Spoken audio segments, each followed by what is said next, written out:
Hello friends, আসসালামু আলাইকুম। Welcome to my channel Munni kitchen.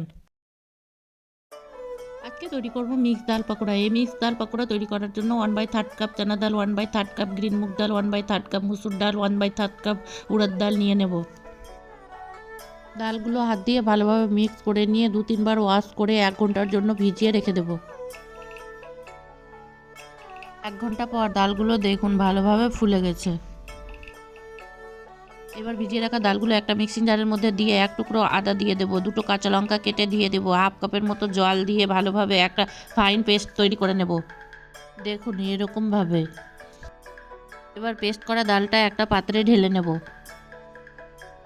এবার একটা কাঁচা আলু ভালোভাবে ছিলে ধুয়ে একটা গ্রেটারে গ্রেট করে নেব।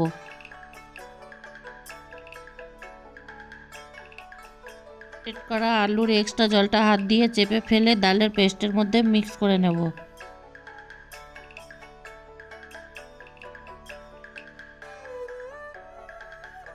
এবার 1/3 চামচ গোটা জিরে, স্বাদ মতো লবণ দিয়ে সব কিছু ভালোভাবে মাখিয়ে নেব।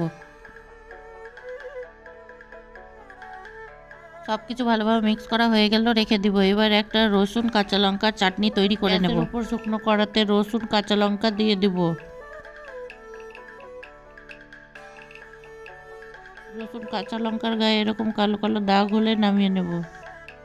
রসুন কাঁচা লঙ্কাটার মধ্যে স্বাদ মতো লবণ, 1 চামচ আমচুর পাউডার দিয়ে একটা পেস্ট তৈরি করে নেব।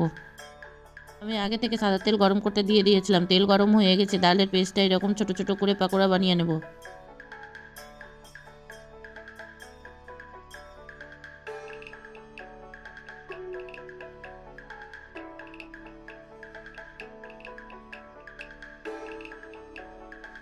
পাকোড়াগুলোর দুপার গোল্ডেন ব্রাউন কালার হয়ে গেছে, এবার তুলে নেব।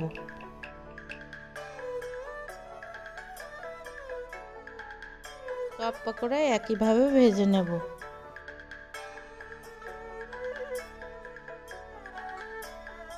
সব পাকোড়া ভাজা হয়ে গেছে। পাকোড়াগুলো দেখেন কত সুন্দর হয়েছে। পাকোড়াগুলো অনেক ক্রিস্পি হয়েছে। এই কাঁচা লঙ্কা রসুনের চাটনি দিয়ে পাকোড়াগুলো খেতে দারুণ লাগে। একবার হলে ওইভাবে বানিয়ে খেয়ে দেখুন। আমার রেসিপিটি ভালো লাগলে আমার চ্যানেলটি সাবস্ক্রাইব করে লাইক কমেন্ট শেয়ার করে দেবেন প্লিজ।